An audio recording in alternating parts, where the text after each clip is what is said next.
सिद्धाणं नमो आयर्याणं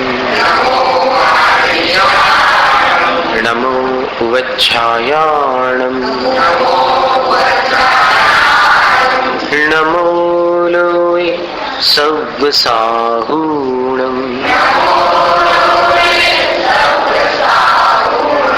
एसो पंचनमो यारो।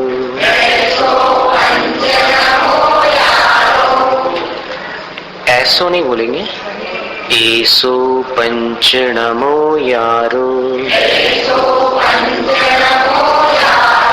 सव्व पावपणासनो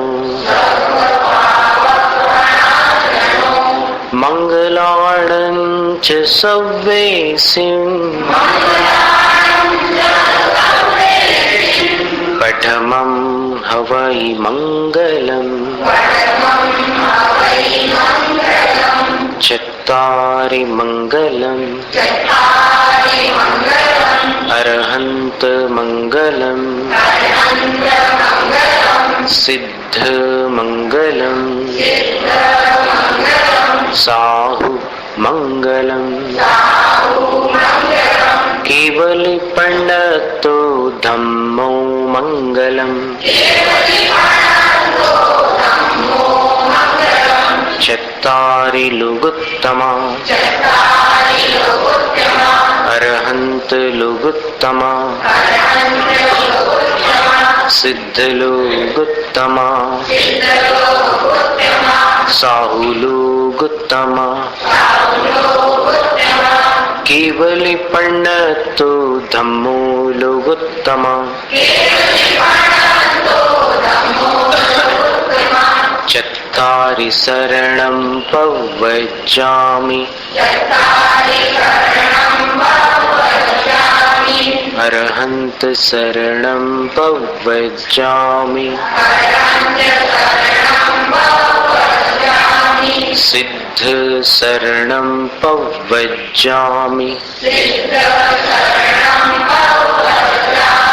साहु शरणं पवज्जामि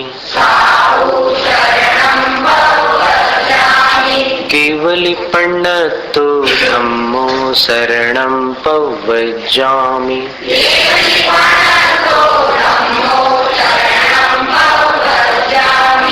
परम पूजनीय देवादिदेव प्रथम तीर्थंकर भगवान श्री आदिनाथ स्वामी की, भक्तामर स्तोत्र की, आचार्य श्री बानतुंग स्वामी की, आचार्य गुरु विद्यासागर मुनिराज की, निर्गंध भट्टारक आचार्य श्री जय सागर मुनिराज की, माता जी की।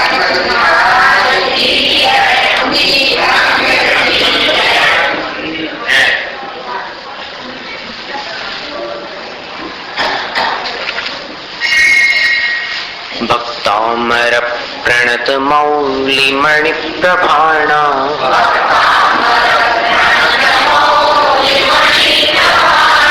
मुद्योत कंदलित पाप तमो वितानम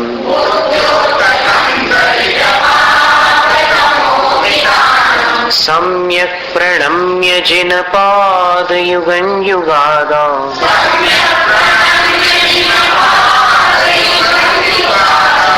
वालंबनं भवजले पतताञ्जनानाम्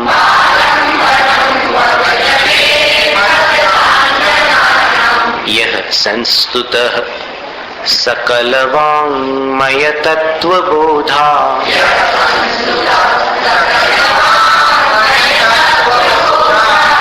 दुद्भूत बुद्धिपटुभिः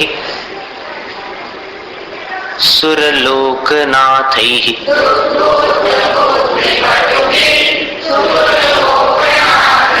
स्तोत्रैर्जगत्त्रितयचित्तहरैरुदारैः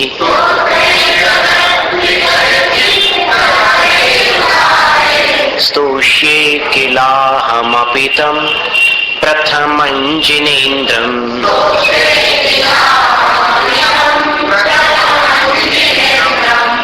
26वां काव्य। तुभ्यं नमस्त्रिभुवनार्तिहराय नाथ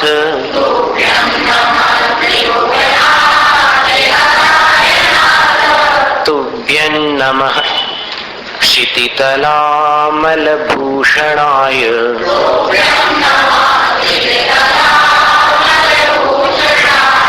तुभ्यं नमस्त्रिजगतः परमेश्वराय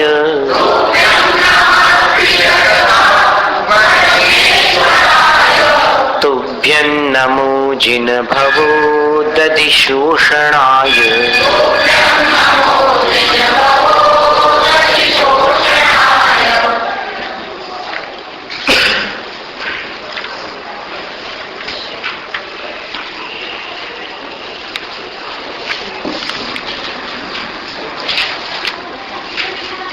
भगवान की शरण संकट निवारण है।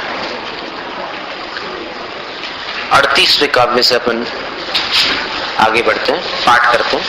शिव तन्मदा विल विलोल कपोल मूल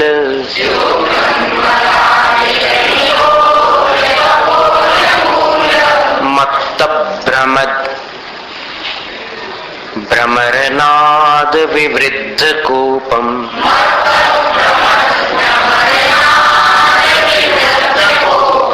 ऐरावताभमिभमुद्धतमापतन्तम्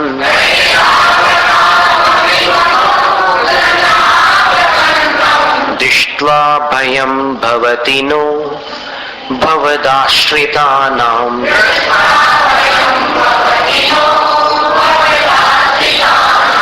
बिन्नीभ कुंभ गलदुज्ज्वल शोणिताक्त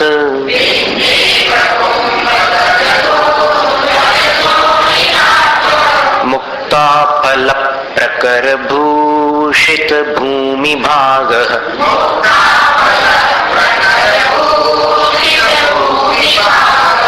बद्ध क्रमः क्रमगतं हरिणाधिपोपि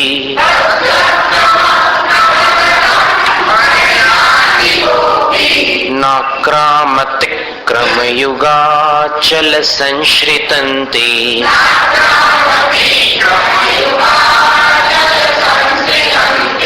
नाक्रामतिक्रम तिक्रम ये स्वराघात के साथ उच्चारित करिए। नाक्रामतिक्रम युगाचल संश्रितन्ते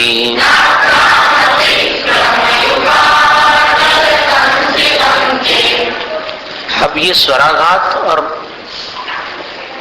एक बलाघात भी होता है। एक स्वराघात और दूसरा बलाघात। बलाघात का मतलब होता है कि वाक्य में किसी शब्द पर बल दिया जाता है तो अर्थ बदल जाता है, और दूसरे शब्द पर बल दे दो तो उस बलाघात से वाक्य का अर्थ एकदम बदल जाता है। जैसे खाना खा लिया, ये एक शब्द, एक वाक्य बन गया।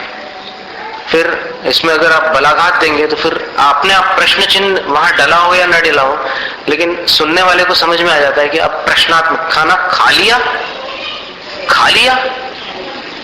देखिए वाक्य वही है, शब्द वही है, बस बोलने के ढंग में फर्क है।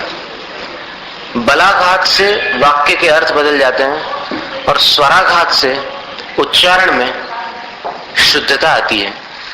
नाक्रामतिक्रम युगाचल संश्रितन्ते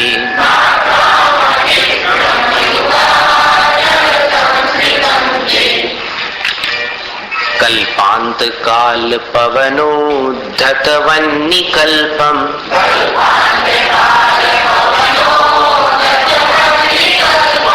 वन्नी, नी को आगे बोलना।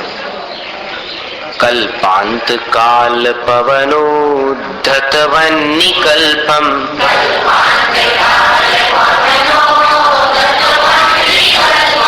दावानलञ्ज्वलितमुज्ज्वलमुत्स्फुलिङ्गम्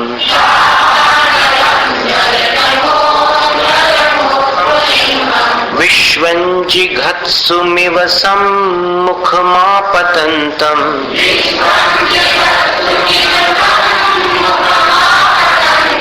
त्वन्नाम कीर्तन जलन् शमयत्यशेषम्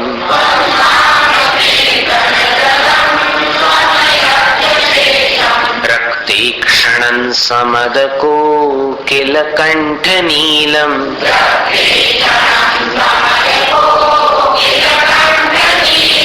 क्रोधोद्धतं फणिनमुत्फणमापतन्तम्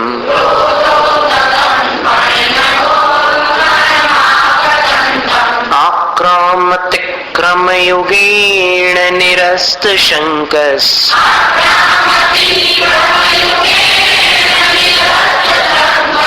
तन्नाम नागदमनी हृदयस्य पुंसः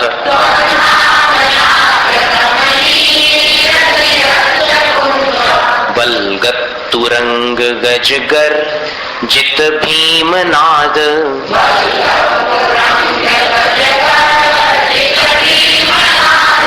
माजौ बलं बलवता मरिभूपतीनाम्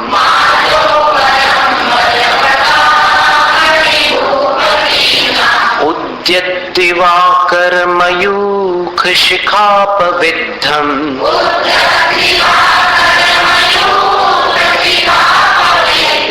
त्वत्कीर्तनात् तम इवाशुभिदामुपैति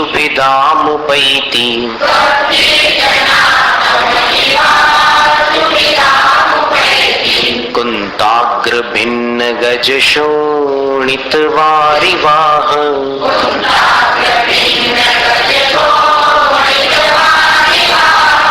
वेगावतार तरणातुरयोध भीमे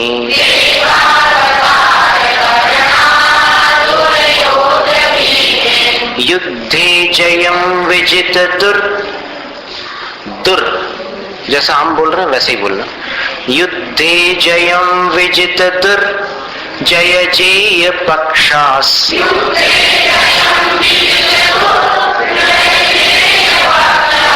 कुछ लोग दूर चले गए हैं।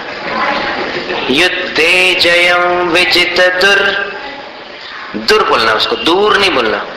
युद्धे जयं विजित दुर जय जेय पक्षास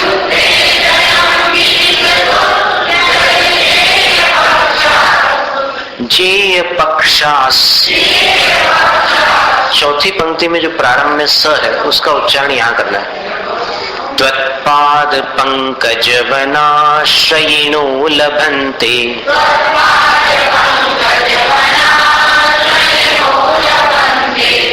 अब 44वां काव्य है। ये सारे काव्य अपने आप में मंत्र स्वरूप है और प्रत्येक काव्य में जैसा हमने पहले बतलाया था कि म न त र ये 4 व्यंजन हर काव्य में है। तो 44वें काव्य में अम्बो निधौ, इस काव्य की एक माला यदि सूर्योदय के समय कोई मनुष्य 21 दिन तक करता है तो उसको मानसिक शांति प्राप्त होती है। इस 44वें काव्य की अम्भो निधौ क्षुभित भीषण नक्र चक्र पाठीन पीठ भय दोलवण वाड वाग्नव। यहाँ ड जो है इसको ड नहीं बोलना, जैसे ड के नीचे बिंदी लगाकर उच्चारण करते हैं जड़, वैसा उच्चारण यहाँ न करते हुए ड, डर वाला ड बोलना है। पाठीन पीठ भय दोलवण वाड वाग्नव। फिर रंगत तरंग, रंगत तरंग शिखरस्थित, स्वराघातों पर ध्यान देना। शिखरस्थित यान पात्रास, पात्राणी, पात्रास चौथी पंक्ति का जो स है उसको यहां बोलना है। और चौथी पंक्ति में त्रासं विहाय, अनुस्वार का उच्चारण संवर के समान, त्रासं विहाय भवतः, ये विसर्ग है। स्मरणात् व्रजन्ति। अब हम पाठ करते हैं, आप लोग दोहराइए। अम्भो निधौ क्षुभित भीषण नक्र चक्र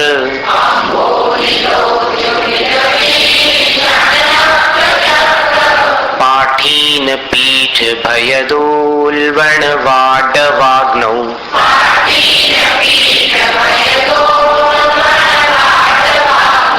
रंगतरंग शिखर स्थित यान पात्रास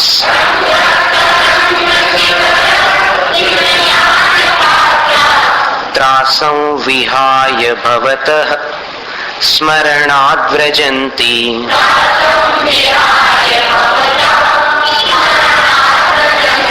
भवतः, ऐसा मत करिए, त्रासं विहाय भवतः स्मरणाद्व्रजन्ति।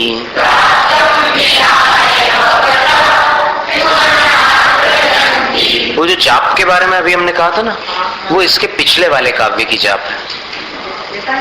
43वें काव्य की 21 दिन जाप करने से सूर्योदय के समय शांति प्राप्त होती है। कुंताग्र भिन्न गज शोणित, एक बार फिर इसका उच्चारण कर लेते, फिर व्याख्या करेंगे। अम्भूनिधौ क्षुभित भीषण नक्र चक्र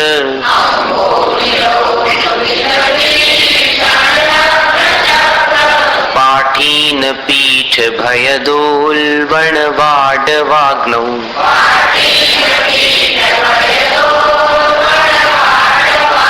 वाडवाग्नौ, ड बोलना सावधानी से। रंगत, बाद में तो आप फर्स्ट क्लास बोलते हैं लेकिन जब उच्चारण करना होता है तब आपको सही उच्चारण करना आवश्यक है। पाठीन पीठ भयदोल्बण वाडवाग्नौ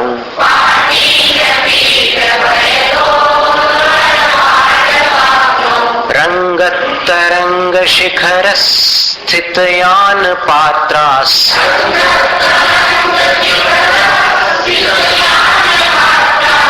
त्रासं विहाय भवतः स्मरणाद्व्रजन्ति।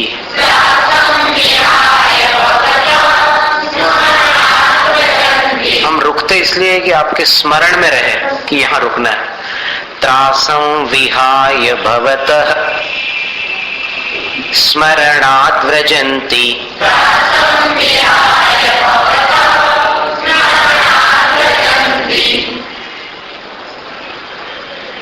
अम्भोनिधौ, अम्भोनिधौ यानी सागर में, समुद्र में। समुद्र में कभी कोई संकट आ जाता है, जैसे अभी आपने यहाँ ओढव में एक नील की फैक्ट्री है, गड़ी की, सीएमसी, सुना? तो क्या हुआ कि समुद्र में जहाज भरकर जो सामान आ रहा था, माल आ रहा था, वो समुद्री दुर्घटना में नष्ट हो गया। तो अभी उस फैक्ट्री की स्थिति पहले जैसी नहीं है, लेकिन फिर भी क्या होता है कि व्यापार में कभी हानि होती है, कभी लाभ होता है, कभी उतार होता है, कभी चढ़ाव होता है, ये स्थिति चलती रहती है। समुद्र में कभी भी तूफान उठ सकता है और कभी भी कोई भयंकर दुर्घटना घटित हो सकती है। लेकिन आचार्य मानतुंग स्वामी कहते हैं कि किसी भी प्रकार का संकट जिनेंद्र भगवान की शरण से टल सकता है। और इसमें अपनी एक चर्चा थी, जैसी करनी वैसी भरनी, और इसके बारे में कुछ विशेष जानकारी देना बाकी थी, तो उसकी चर्चा अभी भी बाकी है। अभी अपन काव्य का अर्थ देख लें। अम्भोनिधौ यानी समुद्र के भीतर। कैसा है समुद्र? शुभित भीषण नक्र चक्र पाठीन पीठ भयदोल्बण वाडवाग्नौ। शुभित है भीषण नक्र चक्र, जिसमें शुभित का अर्थ होता है खलबली को प्राप्त, आकुल व्याकुल। भीषण नक्र चक्र, भीषण का अर्थ होता है डरावने, और नक्र का अर्थ जैसे पहले भी आ चुका है, नक्र कल्पांत काल पवनोद्धत नक्र चक्र।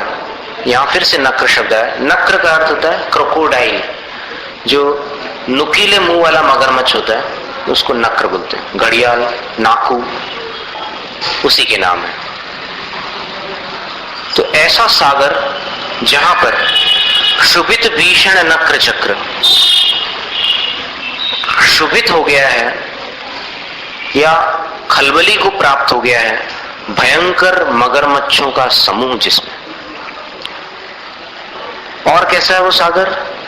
पाठीन पीठ। पाठीन का अर्थ होता है एक विशालकाय मत्स्य, मछली, अर्थात बड़ी बड़ी विशाल मछलियों का जो पीठ यानी आवास है, निवास है। समुद्र में बहुत बड़ी बड़ी मछलियां रहती हैं। अभी एक बार वडोदरा में कोई जल प्रवाह के अंदर समुद्र से कोई मछली आ गई थी, तो वो उस जल प्रवाह में फंसकर मृत्यु को प्राप्त हो गई। और आज उसका ढांचा वडोदरा के अजायब घर में सुरक्षित किया गया है। अभी भी वो ढांचा रखा हुआ है। माने यहाँ ये जो स्टेज लगा है, यहां से लेकर उस दरवाजे तक उस मछली का ढांचा मात्र है। कितनी बड़ी मछली होगी आप कल्पना करना, विशाल मछली। और इससे भी बहुत बड़ी बड़ी मछलियां होती। स्वयंभू रमण में तो खैर कहना ही क्या है, स्वयंभू रमण सागर में तो 1000 योजन लंबा महामत्स्य होता है, राघव मत्स्य, जो पंचेंद्रिय जीवों में सबसे विशाल होता है। राघव मत्स्य, मत्स्य यानी मछली, मत्स्य। तो पाठीन पीठ, पाठीन का अर्थ होता है बड़ी मछली, और उसका पीठ यानी पीठ का अर्थ होता है स्थान है। जैसे अभिषेक पीठ बोलते हैं भगवान के, तो अभिषेक पीठ का अर्थ अभिषेक जहां पर करते हैं भगवान को विराजमान करके, उस स्थान का नाम होता है अभिषेक पीठ। और जिनेंद्र भगवान के बारे में तीसरे काव्य में आचार्य मानतुंग स्वामी ने कहा, विबुधार्चित पाद पीठ, देवों के द्वारा अर्चित है पाद पीठ जिनका, यानी चरण रखने का स्थान। आदिनाथ भगवान जहां चरण रखते थे उस स्थान को देव लोग अर्चते थे, पूजते थे। तो पीठ का अर्थ होता है स्थान। तो बड़ी बड़ी मछलियों का जो स्थान है, निवास है। और कैसा है समुद्र? भयदोलवण बाट बागनो, भयद माने भय प्रदान करने वाले, भय देने वाले। उल्वण, उल्वण यानी उत्कट। वाड वाग्नो, बड़वा नल से युक्त है, यानी समुद्र ऊपर से तो देखिए तीसरी पंक्ति में कहेंगे तरंगत तरंग, तरंगों से व्याप्त है, बड़ी बड़ी विशाल तरंगों से। और फिर मध्य में मगरमच्छों का समूह जहां भड़का हुआ है और जहां बहुत बड़ी बड़ी मछलियों का निवास है। जैसे शार्क मछली होती है, वेल मछली होती है। अब ये किलर वेल वगैरह जो मछलियां होती है, शार्क मछलियां, ये किसी को भी खा जाती हैं, मनुष्यों का भी भक्षण कर डाले। और छोटी मोटी मछलियों को तो छोड़े ही नहीं। तो ऐसी विशाल मछलियों को जो आवास है। और भयदोलवण वाट वाग्नो, भयंकर। उल्वण यानी उत्कट, वाट वाग्नो बड़वानल से युक्त है। बड़वानल माने समुद्र के निचले तल में जो आग लगती है, जहां पेट्रोलियम प्रोडक्ट्स होते हैं, और कभी कोई आग उसमें लग जाए तो वो अग्नि पानी में भी बुझती नहीं है। सबमरीन फायर बोलते हैं अंग्रेजी में उसको। जल के नीचे पाई जाने वाली अग्नि, बड़वानल। ऐसा भयंकर समुद्र कि यहां मतलब अगर तरंगों से बच गए तो मगरमच्छों से बचना मुश्किल है, मगरमच्छों से बच गए तो मछलियां खा जाए, और मछलियों से भी बच गए तो फिर नीचे वो आग है, उससे नहीं बच पाओगे। इतने भयंकर समुद्र में जिन भक्तों के यान पात्रा, यान पात्र का अर्थ होता है जहाज। यान यानी यात्रा, और पात्र यानी जिस पात्र में यात्रा कर रहे हैं वो जहाज। पानी में यात्रा करना हो तो फिर कोई ऐसा जलपोत तो लेना ही पड़ता है, तो जहाज। अब कैसा जहाज? रंगत तरंग शिखर स्थित यान पात्रा, जिन भक्तों का जहाज रंगत तरंग, उछलती हुई, रंगत माने उछलती हुई तरंग के शिखर पर, अब तरंग जब उछलती उछाल लेती है तब उछलती हुई तरंग में एक ऐसी शिखर जैसी रचना बन जाती है, आकृति हो जाती है। उस तरंग की चोटी पर, उस तरंग के शिखर पर स्थित यान पात्रा, स्थित यानी खड़े हो गए हैं यान पात्र, जहाज जिनके, माने जहाज ऐसे हो गए, खड़े हो गए, ऐसे नहीं है। आप देख रहे हैं यहां दृश्य, कुछ चीजें जो है कैसेट में नहीं समझ में आती, कुछ चीजें ऐसे हाथों के इशारे से, आंखों से देखने पर समझ में आती है।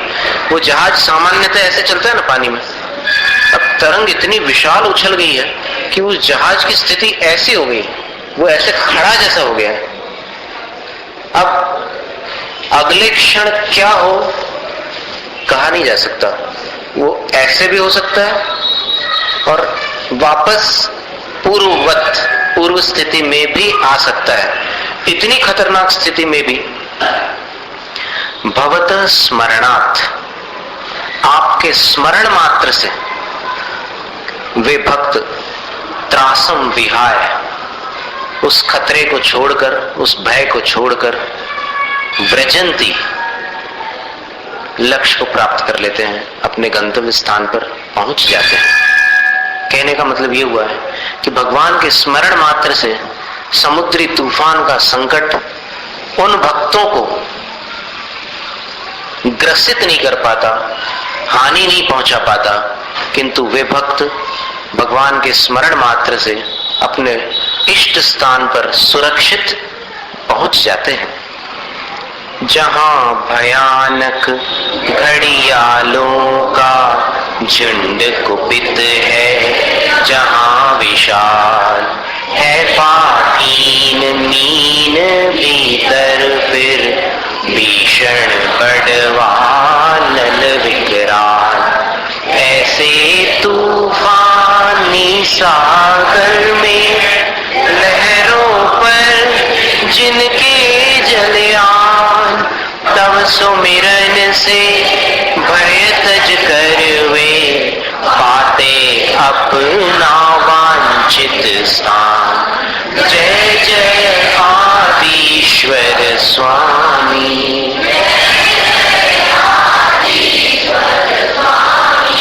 जय जय आदिश्वर स्वामी,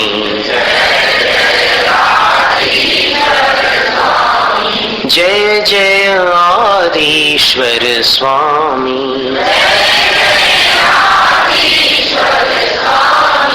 जय जय आदिश्वर स्वामी।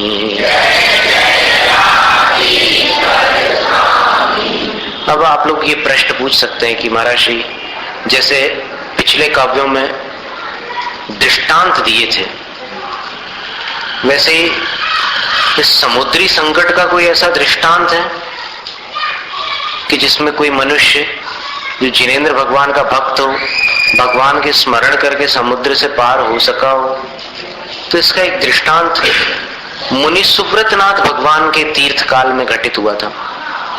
20वें तीर्थंकर के तीर्थ काल में संस्कृत श्रीपाल चरित्र में आचार्य सकल कीर्ति महाराज श्री ने ये उल्लेख किया है कि मुनि सुब्रत भगवान के काल में जब श्रीपाल कुष्ठ व्याधि से मुक्त होकर मैना सुंदरी की सेवा से और फिर गंधोदक के प्रभाव से जब श्रीपाल निरोग हो गए, तब वो देशांतर में पुरुषार्थ करने के लिए रवाना हो गए और मैना सुंदरी को वादा करके गए कि मैं 12 वर्ष बाद अष्टमी की तिथि पर तुमसे वापस मिलूंगा। मैना सुंदरी ने कहा कि यदि आप इतनी कठिन प्रतिज्ञा करते हैं तो फिर मैं भी संकल्प लेती हूं कि यदि आप अष्टमी को न लौटे 12 वर्ष के उपरांत, तो मैं प्रातः काल आर्य का दीक्षा धारण कर लूंगी। तो श्रीपाल बोलते हैं कि ऐसा प्रसंग ही नहीं आएगा, मैं आ जाऊंगा, और चले जाते हैं। अब जाते जाते समुद्र के तट पर धवल सेठ से परिचय हो जाता है, वो श्रीपाल को अपने साथ रख लेता है।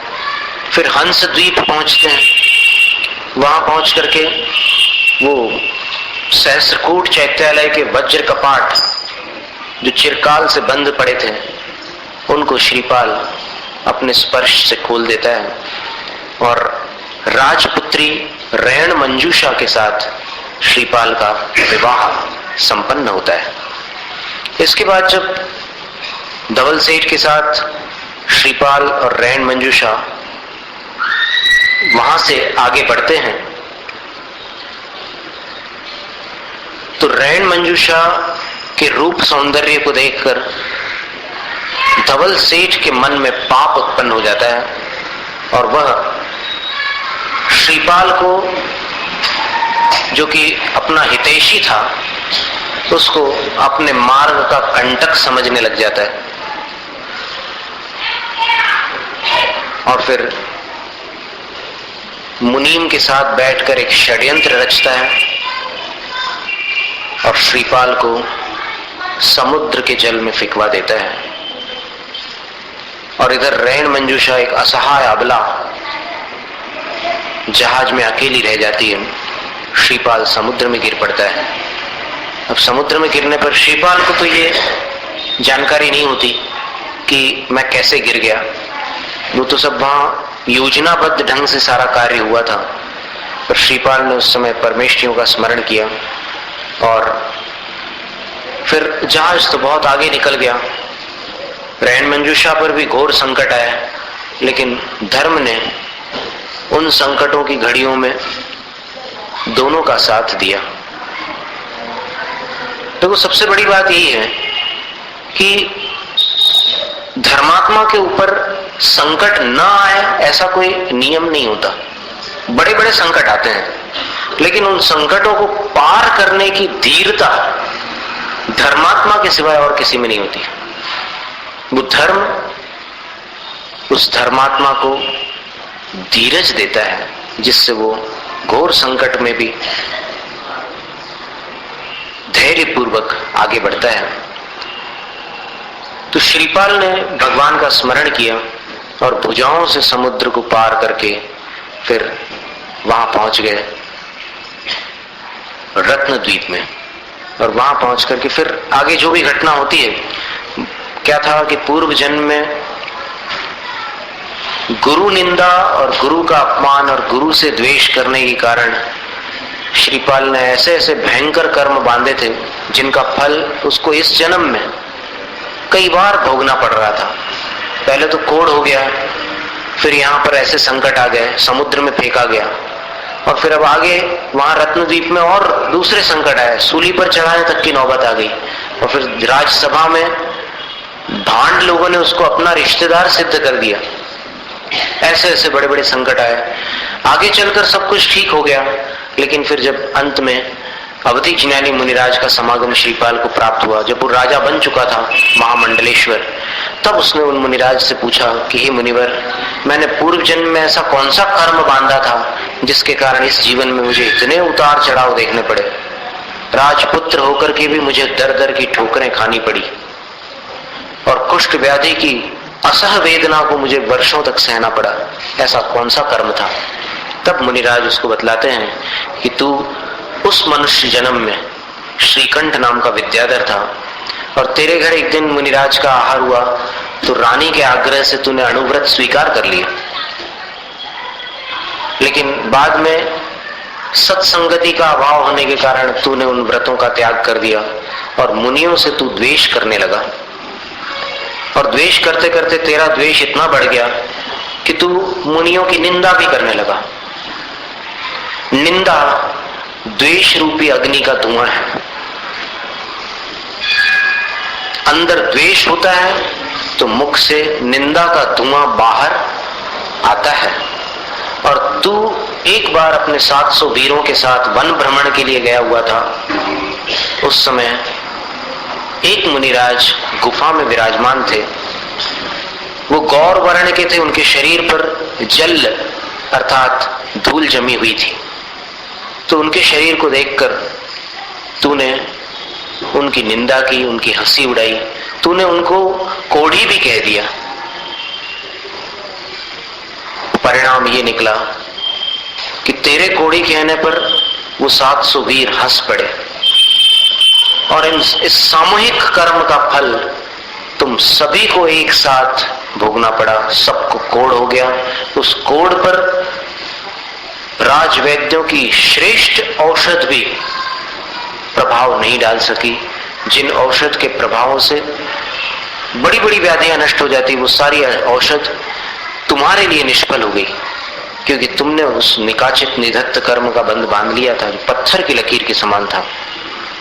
फिर एक वर्षोपवासी मुनि चले आ रहे थे, तो तुमने एकदम तलवार खींच करके बोला कि इसको तो मार डालना चाहिए, ऐसे लोग धरती पर भार होते हैं।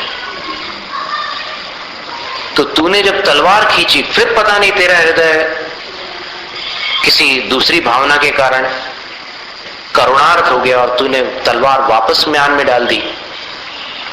तुझे भी राजा गुणपाल ने, राजा सत्वराज ने सूली की सजा दे दी। तुझे भी मृत्युदंड प्राप्त हो गया, लेकिन तू बच गया, क्योंकि तूने मुनि की हत्या नहीं की थी, तलवार वापस म्यान में डाल ली थी।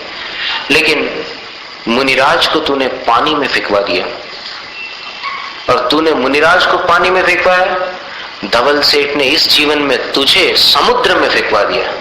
तूने तो उन मुनिराज को तालाब में डाला था, लेकिन तुझे समुद्र में गिरना पड़ा उस पाप के फलस्वरूप। इस प्रकार देव शास्त्र गुरु के विरोध में किसी भी अपेक्षा से, किसी भी प्रकार से मन में भी यदि भावना बिगड़ती है, तो उसका दुष्परिणाम स्वयं इस जीव को ब्याज सहित भुगतना पड़ता है। और यही कारण है कि शास्त्रों को पढ़कर अपने को अंतः प्रेरणा मिलती है कि हमेशा देव शास्त्र गुरु के प्रति भक्ति का भाव ही रखना। हो सकता है मेरी बुद्धि छोटी है और फिर मेरी बुद्धि में सारी बातें समझ में ना आ रही हो। किसी को गलत समझने के पहले एक बार ये जांच कर लेना चाहिए कि कहीं मेरी बुद्धि ही गलत तो नहीं है। इससे अपनी सुरक्षा हो सकती है। और अगर कोई गलत भी हो तो फिर अपन अपना काम करो, उनके प्रति कषाय करके अपना हित क्यों करना। सीधा रास्ता तो यही है। तो इस प्रकार समुद्र तैरने का दृष्टांत श्रीपाल, कोटि भट्ट श्रीपाल थे, कामदेव थे, मुनि सुब्रत भगवान के काल में हुए थे और बलवान भी थे। लेकिन बलवान होते हुए भी समुद्र तैरकर वो बेसुध हो गए थे। समुद्र तैरना कोई आसान काम नहीं बलवानों के लिए भी। समुद्र तैरकर वो जब तट पर पहुंचे बिल्कुल बेहोश हो गए, पूरी भुजाएं भर आई थी, शरीर थक गया था, आकार मिस्टर यूनिवर्स जैसा होगा, लेकिन शक्ति इतनी खर्च हो चुकी थी कि वहां पर बेहाल होकर के अनकॉन्शियस जैसी स्थिति में आ गए थे। बाद में सब कुछ ठीक हो गया, वो तो ठीक है, धर्म की शरण लेने के कारण। अब ये सारी जानकारी जब राजा ने आकर श्रीकंठ ने अपनी रानी श्रीमती को दी, तो श्रीमती रो पड़ी और फिर उसके हृदय में ऐसा लगा, इतना वज्राघात हुआ कि काश मैं पैदा होते ही मर जाती तो मुझे कम से कम ऐसा गुरुओं का शत्रु पति तो नहीं मिलता। तब रानी की वेदना को देखकर राजा को कुछ सद्बुद्धि आई, बोले कि अब मैं क्या करूं। तब फिर रानी कहती है कि सिर्फ एक कार्य आपको करना है जिससे आप दुर्गति से बच सकते हैं, और कोई रास्ता नहीं है। वो क्या कार्य है? बोले कि जिन गुरुओं का आपने अपमान किया है उन गुरुओं के चरणों को नमस्कार करो, उनकी भक्ति करो और उनसे प्रायश्चित लो, अन्यथा नरक गमन से आपका किसी हालत में छुटकारा नहीं है। तब राजा सही रास्ते पर आ गया, उसने प्रायश्चित किया और प्रायश्चित में गुरु महाराज ने सिद्ध चक्र की विधि बतलाई और उसका 8 वर्षों तक अनुष्ठान करके उसने अपने बहुत सारे पापों को नष्ट किया। फिर वहां से देवलोक को प्राप्त हुआ। देवलोक से आकर के तू श्रीपाल बना है, और जिस श्रीमती रानी ने तुझे सद्बुद्धि दी थी वही भवांतर में आकर के तेरी सती रानी महासती मैना सुंदरी बनी है। तो इस तरह ये दृष्टांत है। अब इसके आगे का काव्य अपन फिर देखेंगे अगली बार। अरिहंत को नमन, अरिहंत को नमन करें या फिर प्रार्थना कर ले? प्रार्थना कर लेते। महाराज श्री की फिर वाणी अपने को सुनने मिलेगी, अमृत वाणी।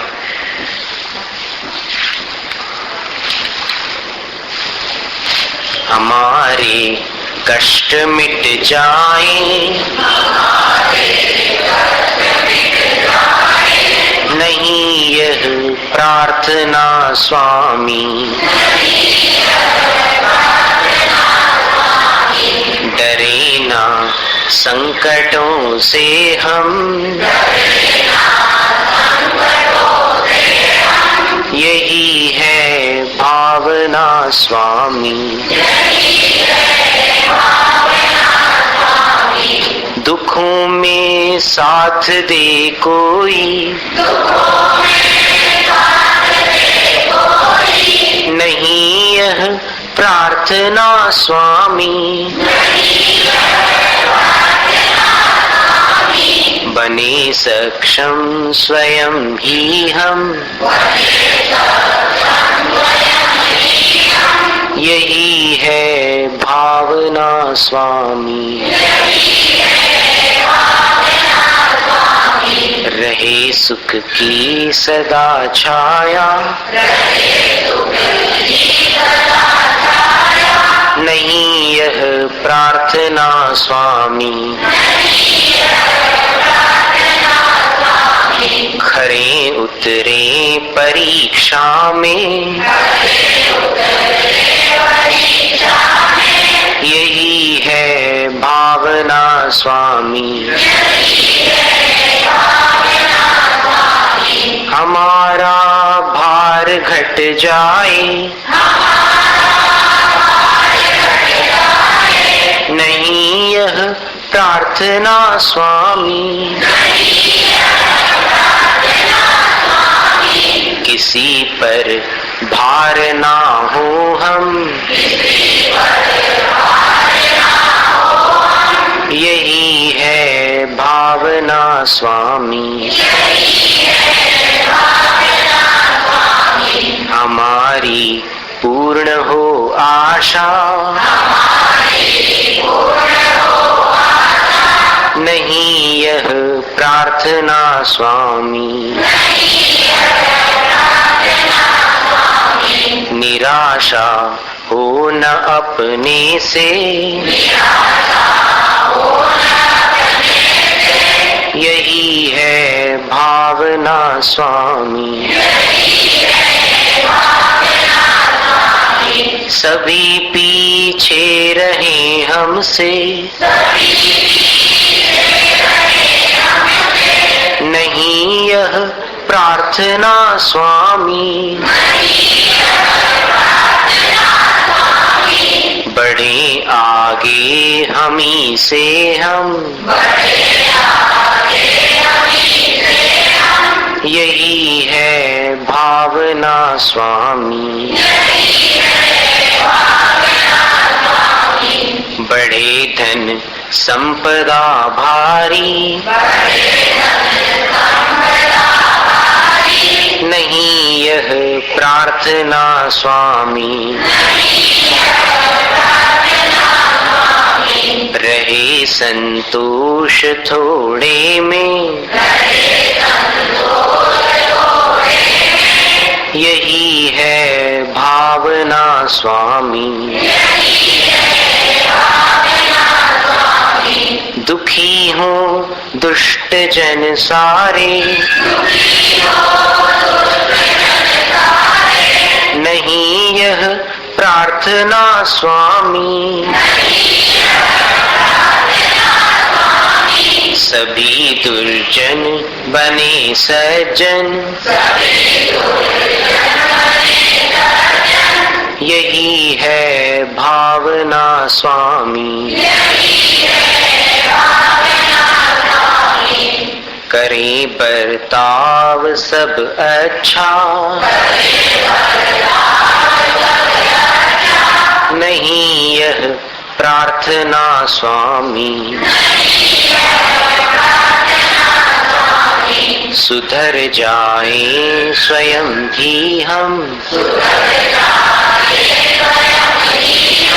यही है भावना स्वामी।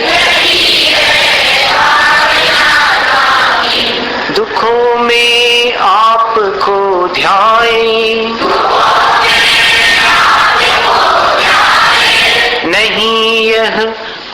ना स्वामी, कभी ना आपको भूलें, यही है भावना स्वामी। ओम शांति।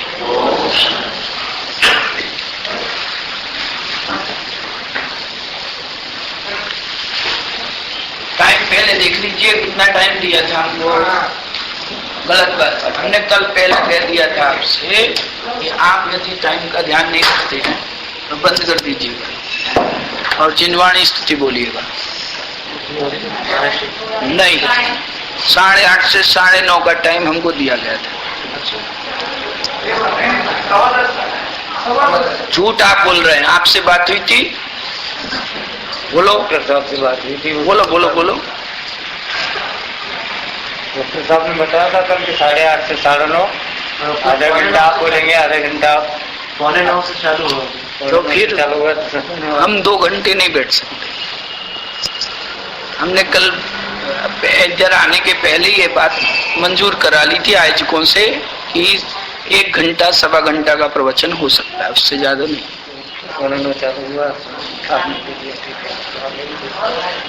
नित्यतम नास्य विको ज्ञान के प्रकाश विको आपा परवास विको वानु शिव खानी है छौ द्रव्य जान विको विधिवान विको पर प्रचान विको परम प्रमाणी है अनुभवताए विको जीव के जताए विको सताए विको भवे और वानी है जीहती है तार के उतार विको सुख विस्तार विको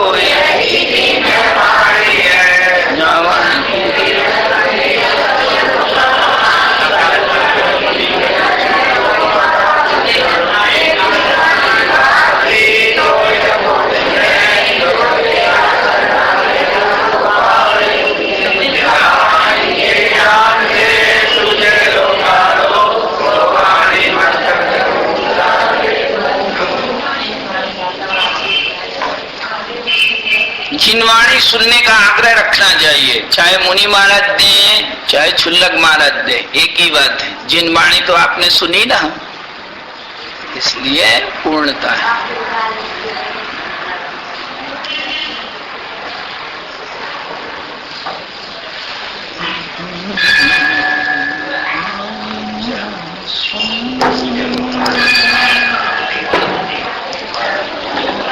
बोलिए निर्गंध भट्टारक आचार्य तृतीय सागर जी माँ।